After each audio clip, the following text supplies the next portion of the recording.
Estrenada en 1988, Akira no solo marcó un hito en la historia de la animación mundial sino que redefinió las posibilidades narrativas visuales y filosóficas del cine de ciencia ficción. Bajo la dirección de Kazuhiro Otomo, esta obra monumental trasciende su etiqueta de anime cyberpunk para convertirse en una profunda exploración del poder, la identidad, el trauma y, como argumentaremos aquí, del capitalismo salvaje como fuerza mutante, destructiva y autodevoradora, una criatura que, como Tetsuo, crece hasta perder toda forma reconocible. Mucho se ha escrito sobre la dimensión política, estética y técnica de Akira, su narrativa fragmentaria y alucinante, su riqueza visual dibujada a mano con un nivel de detalle aún hoy insuperado, y su capacidad para hablar tanto del Japón postnuclear como de un futuro universal, contaminado por la tecnología, la violencia y la desesperación. Pero más allá de sus múltiples capas, hay un hilo interpretativo que resuena con especial fuerza en la actualidad, Akira como una metáfora encarnada del capitalismo sin frenos, una crítica feroz a un sistema que, como el joven Tetsuo, comienza con sueños de libertad pero termina convertido en una abominación devoradora que consume todo lo que toca, incluido a sí mismo. ¿Por qué hablar de capitalismo al ver Akira? Porque bajo su superficie distópica se halla el retrato de una sociedad llevada al límite por el culto al crecimiento, al poder y a la acumulación. Neo Tokio no es solo una ciudad futurista, es la representación viva del capitalismo avanzado, un escenario donde el progreso tecnológico ha desbordado toda ética y ha generado una urbe monstruosa, saturada de luces, ruido y ansiedad, pero profundamente vacía en su núcleo. Otomo no dibuja el futuro, dibuja una versión hipertrofiada del presente, como si nos advirtiera que el mañana no será un salto cualitativo, sino la continuación lógica de un sistema que no sabe detenerse.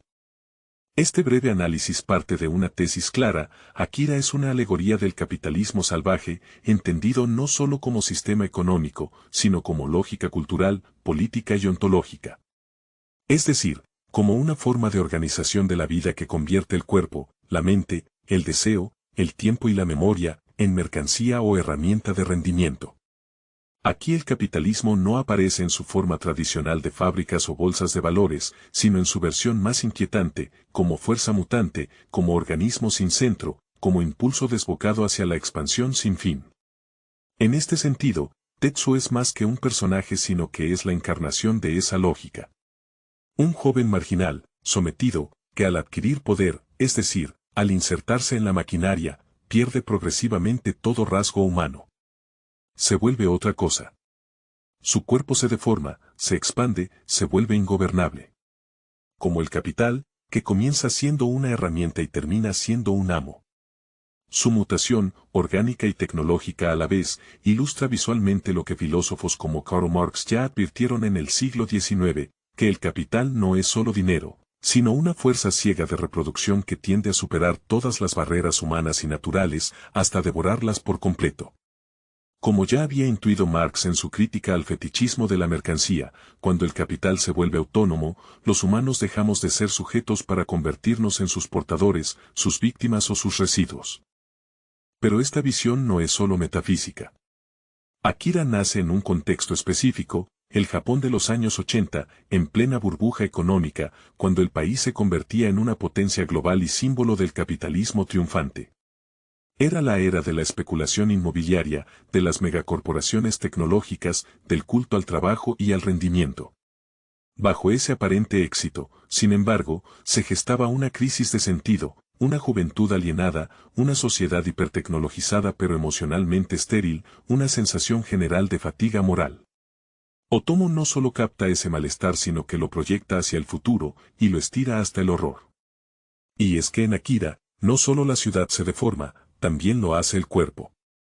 El capital no solo invade los espacios públicos, sino también los nervios, los músculos y la psique del individuo. El cuerpo se convierte en el campo de batalla donde se libra la lucha entre la individualidad y la fuerza impersonal del sistema. Tetsuo no se transforma únicamente en un monstruo sino que también se convierte en un espejo donde se refleja la violencia estructural que organiza nuestras sociedades. Por eso es que Akira no envejece. Lejos de volverse obsoleta, su lectura se vuelve cada vez más actual. En un mundo como el nuestro, donde el capital se ha convertido en el nuevo Dios que es invisible, omnipresente e incuestionable, Y donde el crecimiento económico sigue siendo la religión oficial incluso ante el colapso ecológico y espiritual, en este escenario la historia de Tetsuo adquiere un tono profético. Su grito final, su cuerpo deforme engullendo todo a su paso, su incapacidad de volver atrás, son imágenes que resuenan como advertencia. Este análisis, entonces, se propone recorrer a Akira desde esta perspectiva, como una crítica estética y filosófica del capitalismo salvaje. Exploraremos cómo se representan sus síntomas más evidentes como la ciudad como máquina, la ciencia sin alma, la juventud sin futuro, y cómo el relato articula una fábula distorsionada sobre el poder y su degeneración. Analizaremos a Tetsuo como símbolo del capital desenfrenado, y a Neo Tokio como la metrópolis posmoderna por excelencia. Y reflexionaremos sobre el vacío espiritual que deja este sistema cuando ya no queda nada por consumir. Porque si algo nos enseña Akira, es que cuando el poder se desborda sin límites, lo que queda no es el paraíso prometido, sino una pesadilla orgánica, ruidosa y desesperada. Un grito sin forma, una ciudad que se traga a sus hijos y una advertencia en tecnicolor que aún no hemos sabido escuchar.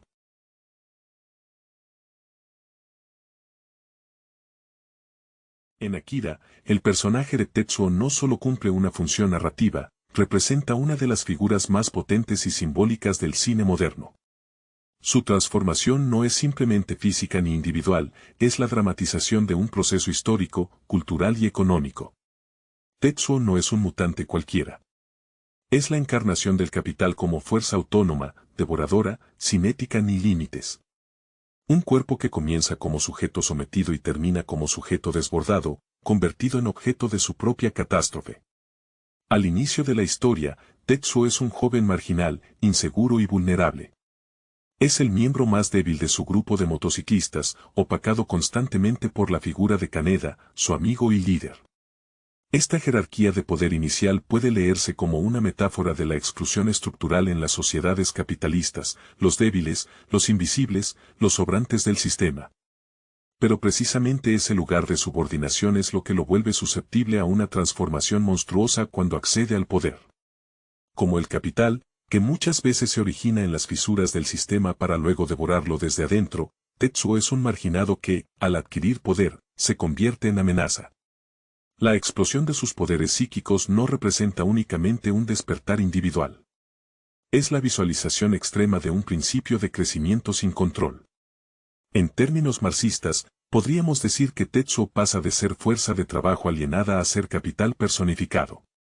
Deja de ser cuerpo explotado para convertirse en cuerpo que explota, literalmente, al entorno. El cuerpo de Tetsuo, como el capital, comienza a expandirse, a absorberlo todo, a perder límites definidos. Su piel se abre, sus órganos se multiplican, sus formas se vuelven amorfas. Ya no hay medida. Ya no hay contención. Este proceso recuerda a lo que Marx describía en el Manifiesto Comunista como el impulso incesante del capitalismo por revolucionar constantemente los medios de producción, es decir, por romper toda frontera física, natural o humana en pos de la expansión. El capital nunca se detiene. Siempre quiere más. Y esa lógica, que en la economía se manifiesta en forma de crisis recurrentes, guerras, burbujas financieras o colapsos ambientales, en Akira se encarna de manera visceral en el cuerpo mutante de Tetsuo. Su transformación es la lógica del capital hecha carne, músculo, tentáculo y gritos. No es casual que, a medida que gana poder, Tetsuo pierda todo vínculo humano. Se aleja de Kaneda, de Kaori, de los demás. No es solo una cuestión de control, es una alienación ontológica. El capital no solo domina, sino que destruye las relaciones que lo originan. Al igual que una corporación multinacional que pierde todo rastro de su país, de sus fundadores, de su comunidad, Tetsuo ya no responde a nadie. Se vuelve puro impulso, pura aceleración. Es una figura poshumana, una especie de dios menor y enfermo, incapaz de gestionar su propio poder, arrastrado por una mutación que lo supera. El momento culminante de su transformación, cuando su cuerpo se expande hasta convertirse en una masa orgánica sin forma, una especie de útero máquina desbordado, puede leerse como una imagen perfecta del capital en su fase terminal, saturado, hipertrofiado, ya incapaz de sostenerse a sí mismo. Como en las crisis de sobreacumulación descritas por David Harvey, el sistema alcanza un punto donde ya no puede metabolizar lo que produce y comienza a colapsar por exceso y no por falta. El capital ya no necesita enemigos ya que se devora a sí mismo. Además, la transformación de Tetsuo tiene una dimensión profundamente corporal que conecta con la idea del capital como forma de violencia sobre el cuerpo. En el neoliberalismo, el cuerpo es explotado, disciplinado, optimizado, debe ser productivo, funcional y deseable. Pero en Akira, ese proceso se lleva al extremo, el cuerpo ya no es instrumento de producción, sino escenario del colapso. Las fronteras entre carne y tecnología se difuminan. Lo humano y lo maquínico se fusionan. Lo que queda no es ni un cyborg ni un monstruo, es una alegoría viviente de un sistema que ya no distingue entre medios y fines. La ciencia que potencia a Tetsuo también merece atención. No se trata de conocimiento al servicio del bien común, sino de una tecnociencia instrumental, alineada con el poder, usada para experimentar, manipular y controlar. En este sentido, Akira comparte la crítica que autores como Paul Virilio han hecho a la ciencia moderna, que ha dejado de ser un medio de comprensión para convertirse en una extensión del poder, una herramienta de aceleración, control y destrucción. Tetsuo no es el resultado de una evolución natural, sino de una intervención científica que no se pregunta por sus consecuencias.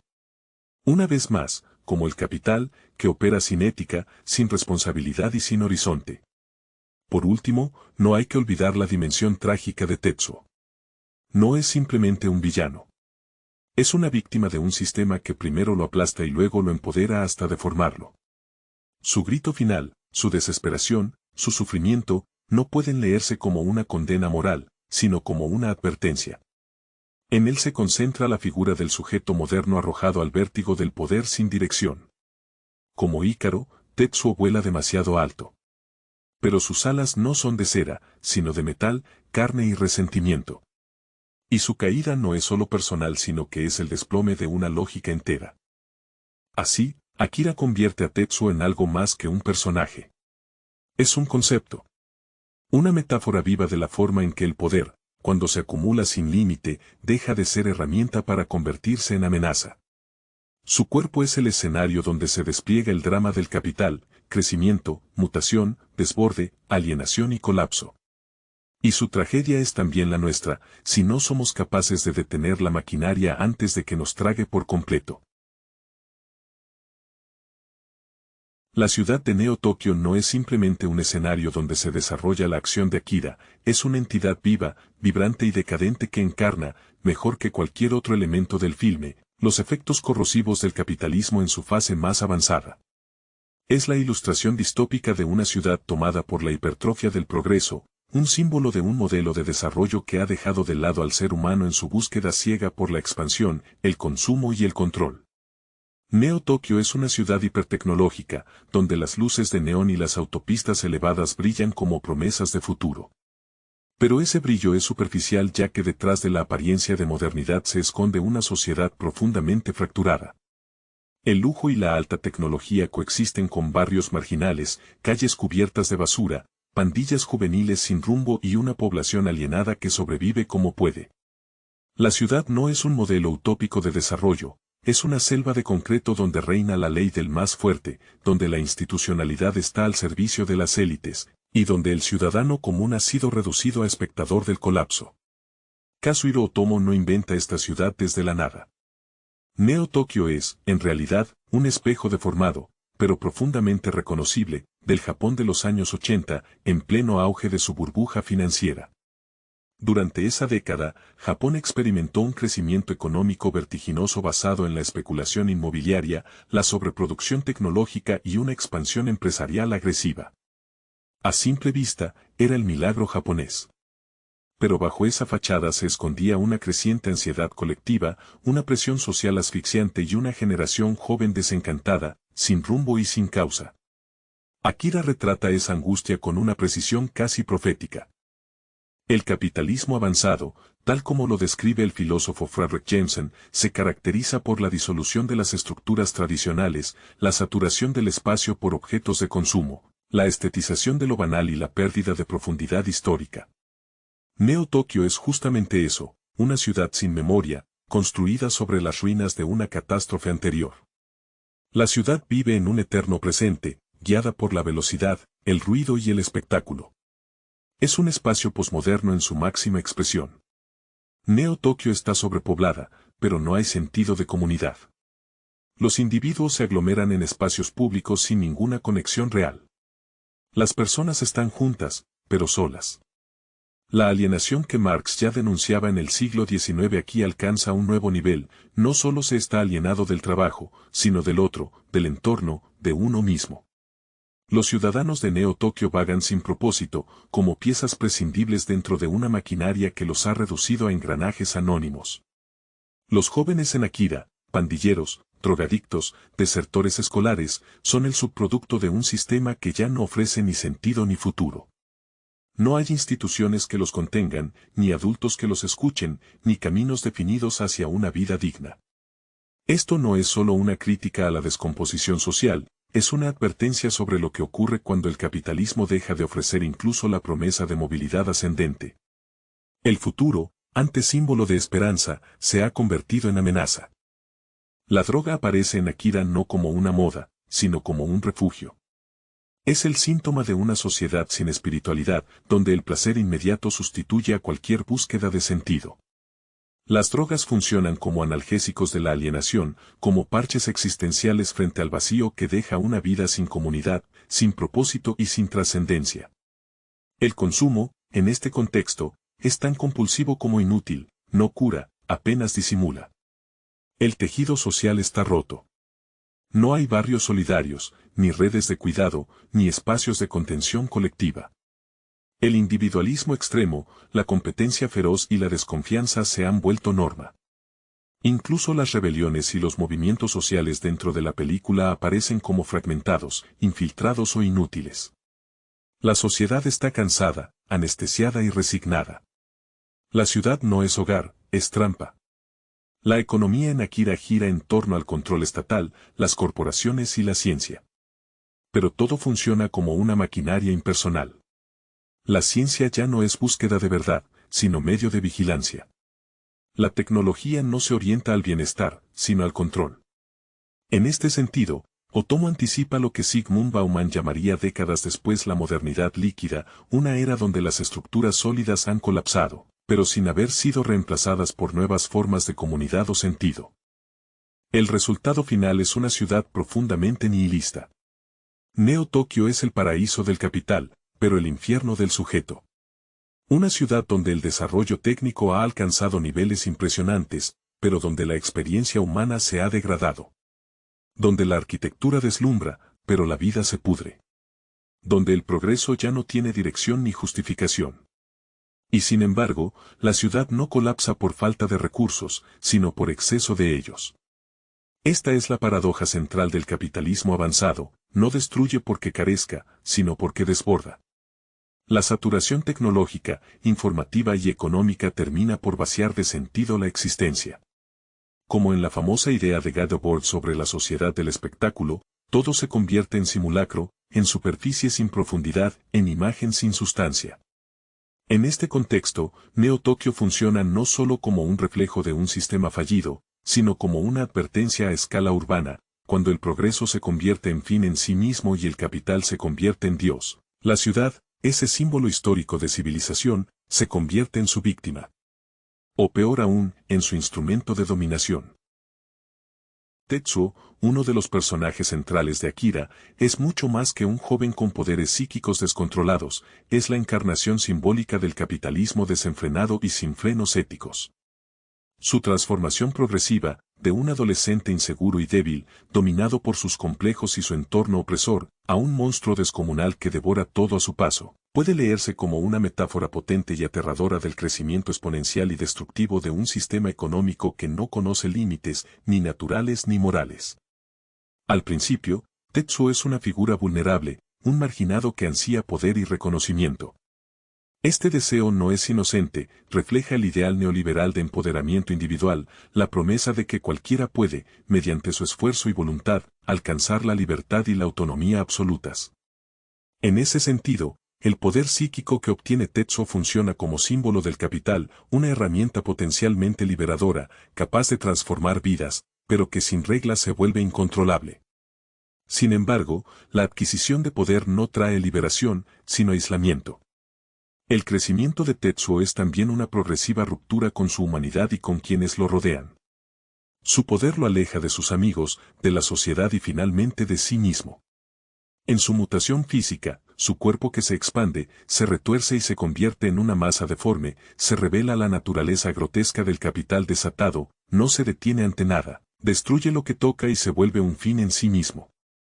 Esta metamorfosis es una representación visual del fenómeno que describió el economista Kenneth Bowden, que dijo que quien cree en el crecimiento infinito en un planeta finito es un loco o un economista. El crecimiento ilimitado, central al capitalismo neoliberal, es una locura si se ignoran los límites ecológicos, sociales y éticos. Tetsuo es ese crecimiento convertido en carne, una fuerza que no puede frenarse, que no respeta fronteras y que, al final, se consume a sí misma. El cuerpo de Tetsuo se convierte en un campo de batalla y en un laboratorio de la distopía capitalista. Su transformación no es solo tecnológica o psíquica, es una mutación orgánica, donde lo biológico y lo mecánico se funden en un organismo extraño y monstruoso. Esto es significativo, porque simboliza cómo el capitalismo moderno no solo afecta las estructuras económicas, sino que se infiltra en lo más íntimo del ser humano como su cuerpo, su identidad y su subjetividad. Tetsuo pierde el control no solo porque sus poderes sean inmensos, sino porque el sistema mismo, en este caso, el complejo militar industrial y las fuerzas que lo manipulan, lo instrumentaliza, lo explota y lo aliena. Él es a la vez víctima y agente del capital, una metáfora de cómo las personas dentro del sistema no solo son dominadas por él, sino que participan en su perpetuación, a pesar del daño que les ocasiona. A medida que Tetsuo crece y devora todo a su paso, también pierde su identidad. Su cuerpo mutante es una metáfora de la pérdida del yo en la lógica capitalista. Cuando el valor supremo es el crecimiento y la acumulación, el individuo se vuelve irrelevante, una pieza sustituible. La singularidad y la humanidad se disuelven en una masa informe de poder sin sentido. Este proceso es una crítica directa a la promesa neoliberal de poder individual. El poder sin límites no conduce a la libertad ni a la felicidad, sino a la soledad y la destrucción. La mutación final de Tetsuo, que lo convierte en una masa amorfa y autodestructiva, es una imagen que resume el destino del capitalismo salvaje, una fuerza que crece y crece, consume recursos, seres humanos, valores y finalmente se dirige hacia un colapso inevitable. El clímax de la película, con Tetsuo expandiéndose hasta convertirse en un colosal monstruo amorfo que amenaza con destruir toda la ciudad y a sí mismo, es una representación poderosa de la lógica autodestructiva del capitalismo. Como el capital que se reinvierte sin freno, buscando siempre más ganancias, Tetsuo crece sin control, devorando todo a su paso, sin importar las consecuencias. Esta imagen recuerda a las advertencias de filósofos y economistas sobre la insostenibilidad de un sistema que no reconoce límites. La Tierra no es infinita, ni el cuerpo humano puede ser una máquina de acumulación perpetua. El monstruo de Tetsuo, entonces, es la advertencia viva, visual y narrativa de la distopía que produce un capitalismo que no se detiene ni se regula. En Akira, una de las dimensiones más inquietantes y complejas es la ausencia casi total de una ideología o propósito que oriente el uso del poder. Este vacío no es casual, es una crítica radical y penetrante al capitalismo posmoderno, un sistema donde el poder se disgrega, se fragmenta y pierde cualquier brújula moral o ética, transformándose en una fuerza autónoma, caótica y destructiva. En Neo Tokio, el poder se encuentra disperso y en conflicto constante. El gobierno, antes responsable de la reconstrucción y el orden, está paralizado, incapaz de tomar decisiones efectivas y dominado por la burocracia y la corrupción. Los científicos, quienes deberían ser garantes del conocimiento responsable, actúan sin ética, como simples técnicos al servicio de intereses oscuros y militares, sin considerar las consecuencias humanas o sociales de sus experimentos con poderosas fuerzas psíquicas. Los militares buscan control absoluto, recurriendo a la represión y la violencia para mantener una aparente estabilidad, pero solo profundizan el caos. En medio de todo esto, los jóvenes, símbolo de futuro y potencial, están perdidos y sin guía. Se refugian en pandillas violentas, consumen drogas para anestesiarse de su realidad opresiva, o simplemente se rinden ante la desesperanza. Este retrato es el de una sociedad rota, donde el poder ya no está al servicio de una visión colectiva o un ideal común, sino que se fragmentan intereses particulares y luchas de poder sin sentido. Este escenario refleja la crítica fundamental que hace Akira al capitalismo contemporáneo o posmoderno, entendido no solo como sistema económico, sino como lógica cultural y ontológica. El capitalismo de hoy ya no se sostiene sobre grandes relatos, ideologías o utopías que den sentido al progreso. No hay un proyecto común ni un destino compartido. Solo existe la dinámica interna del sistema, el crecimiento perpetuo y la maximización del beneficio, sin importar los medios ni los fines. Como señala el filósofo surcoreano Byung-Chul Han, el capitalismo contemporáneo se caracteriza por lo que él llama libertad obligatoria. No es que se impongan límites estrictos, sino que la libertad se redefine como la obligación de ser más productivo, más competitivo, de consumir y generar más. Todos estamos, de alguna manera, sometidos a una presión constante para hacer más y hacer más, sin espacio para la pausa o la reflexión. Esta libertad es una trampa, un mandato sutil y omnipresente que anula la autonomía real y la capacidad crítica. En Akira, esta idea se materializa en la falta de dirección del poder. La energía y la fuerza desatadas por Tetsuo, los experimentos científicos sin control y el vacío moral de las instituciones son una representación distópica de esta libertad obligatoria que no conduce a la realización, sino al colapso. El poder en Akira es una fuerza desbocada que no reconoce límites ni fines superiores. No existe un proyecto colectivo que lo justifique, solo el impulso ciego de expansión, dominación y control. Este poder es, en esencia, autodestructivo y autoaislante, al igual que Tetsuo, que se vuelve cada vez más monstruoso y pierde contacto con su humanidad. El sistema capitalista que se muestra en Neo Tokio crece y crece sin freno, destruyendo las bases sociales, culturales y ecológicas que lo sostienen. La falta de una brújula moral convierte el poder en una amenaza constante, que se manifiesta en la violencia institucionalizada, la represión brutal y el abandono absoluto de los sectores más vulnerables. La ciudad es un campo de batalla donde el poder no crea comunidad ni sentido, solo fragmentación, miedo y destrucción. El desenlace de Akira refleja que esta dinámica no puede sostenerse indefinidamente. La anarquía, el caos y la disolución de toda estructura son el resultado lógico del poder sin dirección ni límite.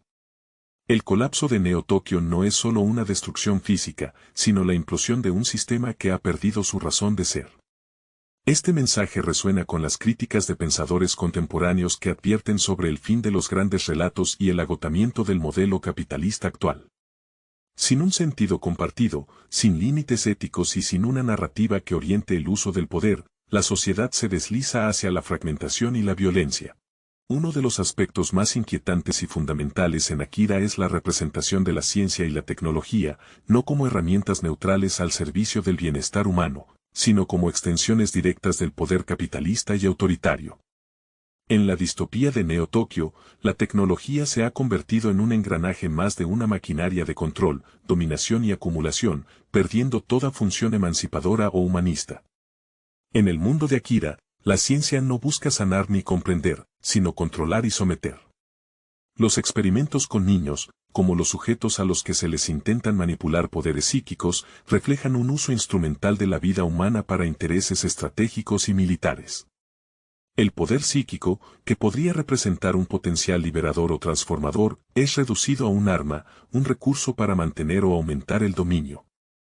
La ética científica es sacrificada en nombre de la seguridad y el orden, términos que funcionan como eufemismos para justificar prácticas autoritarias y brutales. Este uso de la ciencia es una denuncia directa a la colonización de la investigación y la innovación por parte del capital y el Estado, donde la autonomía y la responsabilidad social quedan subordinadas a las lógicas de mercado y poder. Contrario a la idea ingenua de que la tecnología es un avance inevitablemente progresista, Akira plantea que la tecnología es un campo de batalla ideológico. En Neo Tokio, está totalmente imbuida de la lógica del rendimiento, la necesidad de producir más, controlar mejor y mantener la jerarquía de poder, y por lo tanto es un instrumento de dominación. Otomo, con una visión sorprendentemente adelantada a su tiempo, anticipa un fenómeno que hoy se observa con mayor claridad, la captura de la ciencia y la tecnología por las grandes corporaciones y aparatos estatales, que las transforman en herramientas para vigilar, manipular y extraer valor antes que para mejorar la calidad de vida o expandir el conocimiento libre. En 1988, cuando Akira fue estrenada, conceptos como Big Data, biotecnología o inteligencia artificial apenas comenzaban a germinar y mucho menos a consolidarse como fuerzas globales. Sin embargo, la película presenta un universo donde estas tecnologías están lejos de ser neutralizadas o democratizadas. Por el contrario, ya están al servicio de fuerzas que escapan al escrutinio público, operan en la sombra y consolidan el poder de unos pocos. Hoy, la vigilancia masiva, el uso de datos personales con fines comerciales o políticos, la manipulación genética y la automatización avanzada confirman la vigencia profética de esta visión. La tecnología no es un avance benigno sino una extensión del capital, que funciona para expandir sus lógicas y perpetuar sus desigualdades. La representación de la tecnología en Akira también tiene una dimensión existencial y ontológica. La máquina y el cuerpo se funden en una mutación inquietante, como se ve en la transformación de Tetsuo. La tecnología, lejos de ser un medio para potenciar la vida humana, contribuye a la deshumanización, a la pérdida del control sobre el propio cuerpo y mente.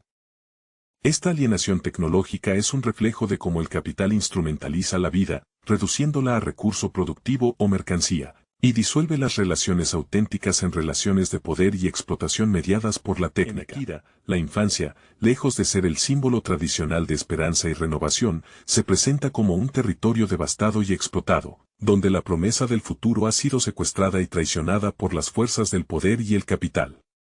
Los niños con poderes como Tetsuo y los demás sujetos de experimentación no son figuras inocentes o redentoras, sino víctimas trágicas de un sistema que los instrumentaliza y consume para sus propios fines.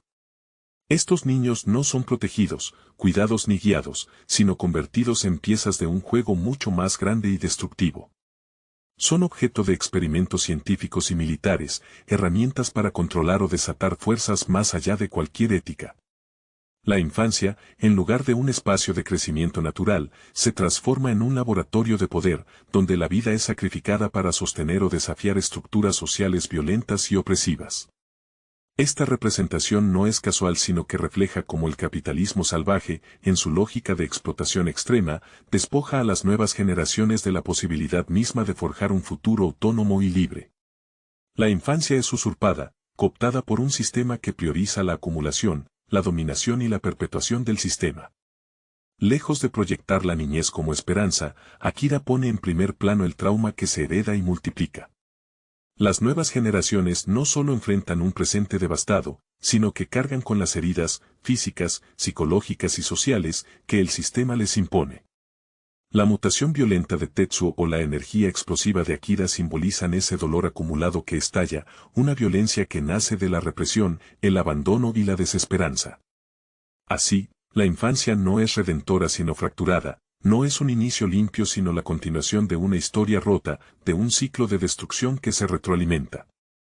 El colapso final de Neo Tokio puede interpretarse como una metáfora potente, un deseo, consciente o inconsciente, de resetear el mundo. La implosión absoluta no es solo el fin de una ciudad, sino el símbolo de un sistema agotado, que ha fallado tan profundamente que no admite reparación desde dentro. Su autor parece sugerir que la lógica capitalista, con su insaciable impulso expansivo y destructivo, ha llevado a la sociedad a un punto de no retorno. No hay reformas posibles, no hay ajustes que salven el modelo. Solo queda la ruina, la catástrofe que borra lo viejo para abrir, quizás, la posibilidad de algo nuevo. Esta idea es tremendamente pesimista, pero también profundamente realista. En un contexto contemporáneo marcado por crisis ecológicas, desigualdades crecientes y fragmentación social, la metáfora de la destrucción como única vía para un renacimiento se vuelve inquietantemente relevante. La infancia robada y el futuro cancelado en Akira invitan a una reflexión más amplia sobre cómo el capitalismo posmoderno ha erosionado las bases mismas de la esperanza colectiva. El futuro, entendido como posibilidad abierta, proyecto común y espacio para la transformación, se ha vuelto una mercancía que se agota o se compra, y para muchos, una ilusión vacía. Filósofos contemporáneos, como Franco Berardi o Mark Fisher, han analizado esta sensación de futuro cancelado o agotamiento temporal, donde la lógica del capital impide imaginar alternativas viables y asfixia la imaginación social. En ese sentido, la distopía de Akira no solo es un retrato ficcional, sino un espejo conceptual de un tiempo que ha perdido la fe en su propio devenir. En Akira, la atmósfera que envuelve a Neo Tokio no es solo la de una ciudad devastada físicamente, sino la de un espacio marcado por un profundo vacío existencial y espiritual. A lo largo de la película, se siente una constante sensación de desarraigo, falta de propósito y desconexión con cualquier significado trascendente. Los personajes, a pesar de sus diferencias, comparten una misma condición y es que están perdidos. No creen en nada más que en su propia supervivencia inmediata, en un presente fragmentado y caótico. Las instituciones tradicionales tales como religión, política o comunidad que en otras épocas podrían haber otorgado sentido o estructura aparecen en Akira como sombras distorsionadas. Las religiones se han convertido en caricaturas o rituales vacíos, sin poder real ni esperanza genuina. Los rebeldes, en lugar de representar una alternativa organizada o un proyecto colectivo, son grupos dispersos, sin una dirección clara más allá de la revuelta y la destrucción. Los políticos son corruptos y disfuncionales, más interesados en mantener su propio poder que en ofrecer un horizonte común. El capitalismo ha dejado una ciudad saturada de bienes, tecnología y consumo, pero absolutamente vacía de sentido y conexión humana profunda. Este nihilismo que impregna a Akira no es un accidente ni un simple trasfondo dramático, sino la consecuencia directa de una lógica económica y cultural que ha mercantilizado incluso la subjetividad. El capitalismo avanzado, en su fase posmoderna o tardía, no solo transforma la economía, sino también el modo en que las personas se relacionan consigo mismas, con los demás y con el mundo. Como señalan varios filósofos y críticos culturales, el posmodernismo es la lógica cultural del capitalismo tardío. En este contexto, la cultura pierde su capacidad para proyectar utopías o futuros alternativos, la historia se siente como una repetición infinita, la innovación se vuelve superficial, y la experiencia humana se fragmenta en signos y simulacros que carecen de sustancia auténtica. En Akira, esta dinámica se manifiesta en la imposibilidad de imaginar un futuro distinto ya que la única realidad palpable es la ruina, la mutación y la repetición cíclica del desastre. Más allá de lo económico y cultural, el vacío de Akira es también espiritual. La película muestra un mundo donde las grandes narrativas, ya sean religiosas, filosóficas o políticas, han perdido fuerza, y con ellas, el sentido profundo que esas narrativas otorgaban a la vida humana. Sin un horizonte ético compartido, sin una idea clara de propósito o de bien común, los individuos quedan reducidos a fragmentos aislados, atrapados en la lógica de la supervivencia individual, el poder momentáneo y el consumo desenfrenado. Esta condición genera una sociedad enferma, donde el poder y la tecnología se vuelven instrumentos para perpetuar el control y la dominación, no para liberar ni para crear un mundo mejor. El vacío espiritual es, en definitiva, la otra cara del crecimiento sin sentido, una expansión económica y tecnológica que no responde a ninguna finalidad ética ni humanista, sino que solo alimenta su propia lógica destructiva. Esta sensación de vacío se refleja también en la caracterización de los personajes principales. Kaneda y sus amigos, a pesar de ser jóvenes llenos de energía y rebeldía, parecen condenados a vagar sin rumbo fijo, atrapados en un entorno donde no pueden construir un proyecto de vida ni entender qué futuro les espera.